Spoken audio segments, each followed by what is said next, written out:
السلام عليكم، اهلا بكم في محاضره جديده من محاضراتنا اللي هنتكلم فيها ان شاء الله عن التجاره الالكترونيه. ودلوقتي هنتكلم عن الحاجات اللي ليها علاقه باللوجو وازاي نعمل لوجو بشكل مبسط ونعمل براند ايدنتي قبل ما نخش في اي حاجه ليها علاقه بان احنا ننزل بوست على السوشيال ميديا او اي حاجه زي كده.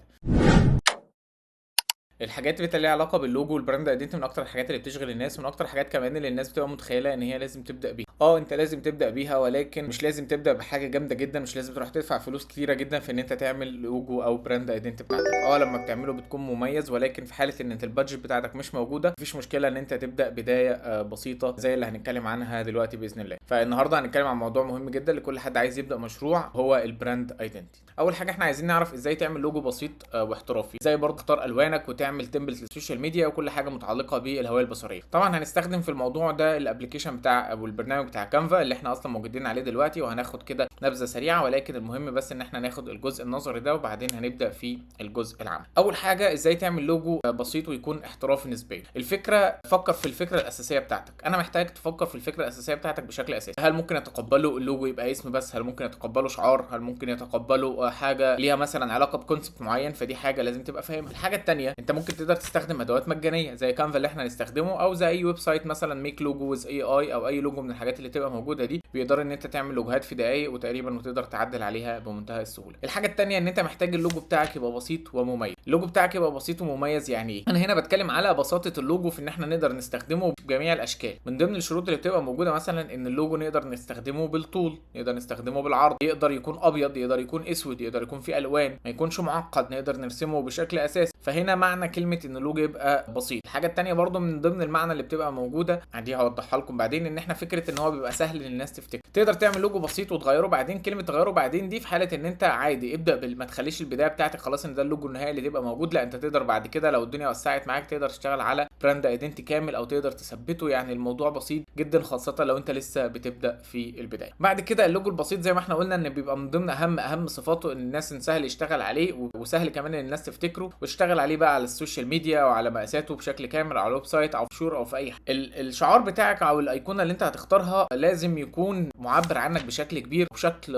واضح. يعني مثلا ده ستايل من الستايلات، انا مش بقول ان ده الاساس، لكن مثلا لو انت بتشتغل مثلا خياط ده طريقه من ضمن التفكير. ممكن تحط ابره. مثلا شغال عربيات ممكن تحط عربيه. كاوتشات يبقى كاوتش. ده ستايل من الستايلات. اللوجو اللي انت بتقدر ان انت تعمله بيبقى بسيط ولذيذ وفي نفس الوقت ما بياخدش منك مجهود ولا وقت في التنفيذ والتفكير. طبعا في ستايلات عالميه بتبقى مختلفه، يعني مثلا بوما بتوع الهدوم هم مش حاطين بومه، حاطين فهد تقريبا ولا شيتا حاجه زي كده. فيعني تقدر عادي تروح للطريقه دي في التفكير او تروح للطريقه الثانيه. هل احنا، سؤال بقى مهم، هل احنا محتاجين ندفع فلوس لجرافيك ديزاينر؟ بص، في البدايه ما اقدرش اقول لك ان موضوع ان انت تدفع فلوس لجرافيك ديزاينر ده شيء اساسي ومهم جدا، ولكن لو معاك بادجت ادفع. مفيش معاك، لا، وفر الفلوس. يبقى وفر الفلوس للاعلان او وفرها للناس بتاعه الريل، لان لو في حد مثلا هيمنتج مش انت اللي هتمنتج، اللي هيعمل الريل او يعمل الكونتنت بتاعتك، فالفلوس دي اولى من ان انت تروح تدفع لك مثلا 20,000 في براند ايدنتي للوجو معين او حاجات دي. فانت تقدر تعمل لوجو بنفسك لو عندك ميزانيه بسيطه. تقدر تستخدم مواقع مجانيه او مدفوعه بسعر قليل وتجرب تعمل بيها اللوجو. لو عايز بقى لوجو مميز ساعتها تقدر تستخدم جرافيك ديزاينر محترف. طبعا سعره هيبقى مختلف على حسب الوقت والخبره والفكره اللي هيجيب لك عليه. لو مشروع بقى كبير جدا ولازم يبقى مرتبط بهويه بصريه معينه، يعني مثلا انت قررت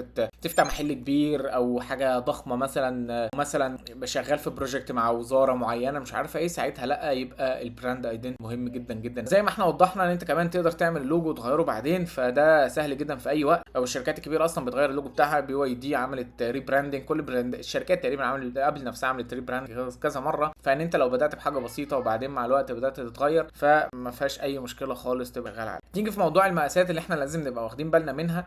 انا هكتبها لكم هنا، كنت اكتبها لكم هنا علشان تبقى كمان صادنا في زي بتاعتنا. فتقريبا دول اهم بالنا من فيس، وده هنا الفيسبوك، صوره الغلاف، جرام، صوره البروفايل، وصوره البوست بتاعك. طبعا المقاسات اللي احنا بنتكلم عنها دي ممكن تتغير زي مقاسات انستجرام ما اتغيرت اخر مره، ولكن ده الاساسي بالنسبه لنا. الويب سايت بتاع كانفا بتوفر لك تمبلت تقدر ان انت تشتغل عليها بشكل اساسي، يعني بشكل سهل. واعتقد ان هي هنتكلم عن الموضوع ده قدام وازاي اللوجو. طيب ايه افضل الالوان اللي كل مجال ان انت تحتاج تعمل؟ اول حاجه انت ازاي لازم تبقى عارف ازاي تختار الالوان بتاعتك. اختار الالوان بتاعتك معبره عن شخصيه البراند او معبره عن الشخصيه اللي انت بتارجت ليها. يعني بشكل اساسي كده مثلا ان احنا نتكلم عن ان كل براند بيعبر عن حاجه، كل براند بيعبر عن شعور معين، وكل كل لون بيوصف الشعور ده بشكل ما او باخر. عشان كده لازم تبقى عارف انت هتستخدمه ازاي. تقدر تستخدم ويب سايتس اسمها باليتا تقريبا، هتلاقوا اللينك بتاعها تحت، تقدر تخش على الويب سايت ده وتاخدوا نبذه عن شكل الالوان. بعد كده انت محتاج تركز على لون او لونين اساسيين كفايه يبقوا في اللوجو بتاعتك، مثلا اللون الفلاني والفلاني، لونين بس هم بيعبروا عن الهويه بتاعتك والناس تبدا تحفظهم وتحفظ شكلك عليه. بعد كده هنا عندنا الجدول اللي بيعرض الالوان بتاعتنا ده بشكل واضح اللي احنا محتاجين نشتغل عليهم. فعندك مثلا الازرق والاخضر والابيض بيعبر مثلا عن الصحه، الازرق عن التكنولوجيا اللي هو اللون بتاع الفيسبوك، الاحمر والاصفر والاخضر مثلا دول بيعبروا عن الاكل والحاجات اللي زي كده، الاسود والبني والذهبي بيعبروا عن الموضه، الازرق والذهبي والاخضر بيعبروا عن الاستثمار زي مثلا الالوان بتاعه ثاندر وحاجات زي كده. فكل دي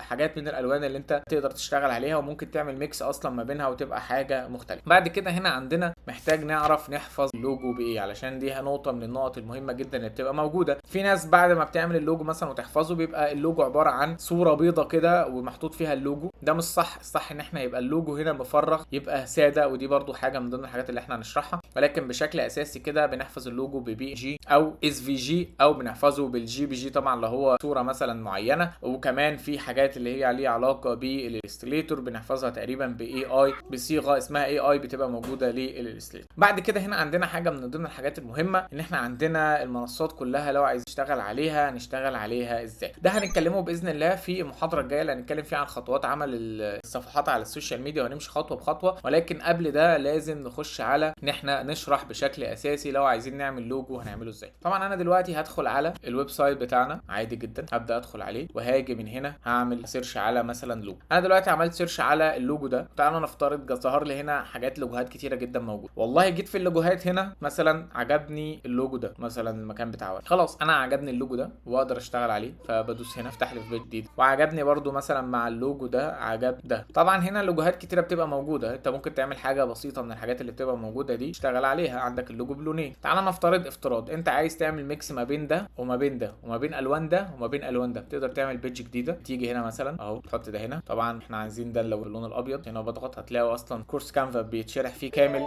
بيتشرح فيه كانفا، هتلاقوه تحت في الديسكربشن او هتلاقوه على الجروب بتاعنا على السيشنز، تقدروا تسالونا عليه. انا مثلا خلاص شغلت ده عملت ده.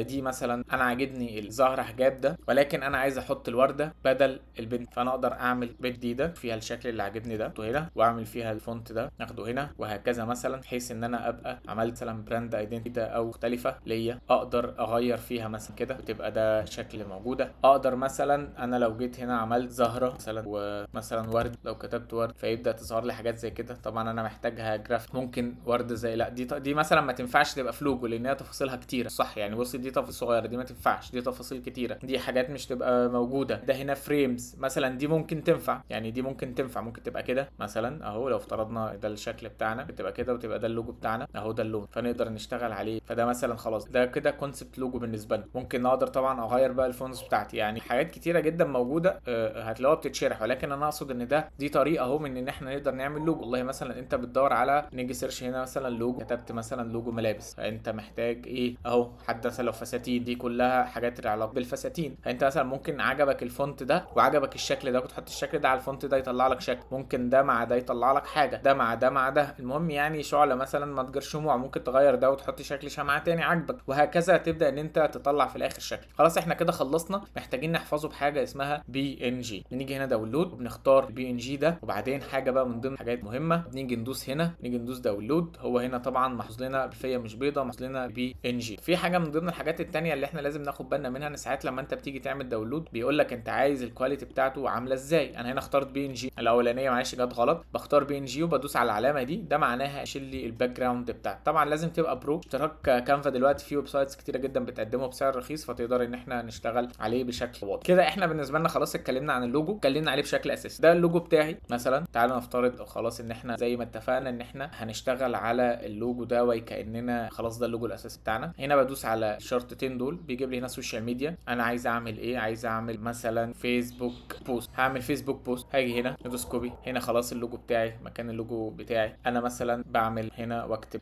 انستجرام، ممكن عادي بالعربي اغير والله اهو انستجرام. عجبني مثلا حاجه من حاجات لذيذه، ممكن ايه حاجه تبقى معبره عني، دي حاجات ليها علاقه بالعيد. طبعا بحاول على قد ما اقدر يبقى يبقى الموضوع ماشي لطيف. مثلا تعالوا اوريكم حاجه، دي مثلا لو انا هشتغل في عبايات، لا احنا قلنا هنشتغل على ظهور اهو، ظهر لي حاجات زي كده، فانا هنا اقدر استخدم ده بشكل اساسي واخليه على مقاس الشكل بتاعي. فانا هنا خلاص احنا اخترنا ان دي الالوان بتاعتي، اقدر من هنا احاول اغير في اللون. ممكن ادوس ايديت عشان اجي هنا اللون ده كويس، اقدر ان انا اتحكم كده اكتر. اجي من هنا ممكن اقدر احاول اقعد العب معين، اجرب اصيل زي كده، لا بوظليش اللون، نبقى كده عادي. اللون اصلا لوحده كان لونه احمر، فانا ممكن احاول ان انا ارجعه احمر زي ما كان على قد ما نقدر اهو، رجع تاني احمر عشان يبقى شكله حلو. طبعا دي بالنسبه لنا مش مناسبه، فنخليها عادي ابيض، نخلي دي اللون بتاعها مختلف. ممكن نشيلها خالص، حط هنا كده اللوجو، ده اللوجو بتاعنا وخلاص. وانا خدت الفونت اللي موجود ده كتبته هديتك مميزه. طبعا نكتب هنا الكونت اللي احنا عايزينه، ولكن خلاص ده بقى شكل لوجو مختلف وشكل ديزاينز مختلف. طبعا هنا اقدر اجيب برودكت بتاعتي واصورها، وهنتكلم عن الموضوع ده واحنا بنصور وازاي نصور. لكن في النهايه خلاص احنا بقى عندنا هنا لوجو، بقى عندنا هنا شكل انستجرام، بقى عندنا كمان ان احنا نضغط هنا، عندنا السوشيال ميديا، عندنا حاجات كتيره موجوده نقدر ان احنا نستخدمها، ومقاسات مختلفه زي الفيسبوك وفيسبوك كفر وفيسبوك بروفايل وحاجات زي كده، فنقدر ان احنا نشتغل عليها. مثلا دي اللي بتحط فيها اللوجو، اصلا انا بجيب اللوجو اهو وبحطه مثلا وبكبره، ببدا اخليه ياخد اللون بحيث ان هو او الكحل ده بحيث ان هو يكون واضح بشكل افضل. احنا لحد دلوقتي نقدر نقول ان احنا خلاص اللوجو بقى معانا لوجو ولذيذ، ومعانا شكل للسوشيال ميديا اللي نقدر نشتغل عليها، ومعانا كمان ان في منتج نقدر نستخدمه نقدر نحطه. وهتلاقونا بنتكلم على التمبلز بتاعت كانفا دي في الكورس اللي هتلاقوه تحت باذن الله. واشوفكم على خير، وشكرا ليكم بجد على ان انتم متابعينا، وما تنسوش الاشتراك، ومع السلامه.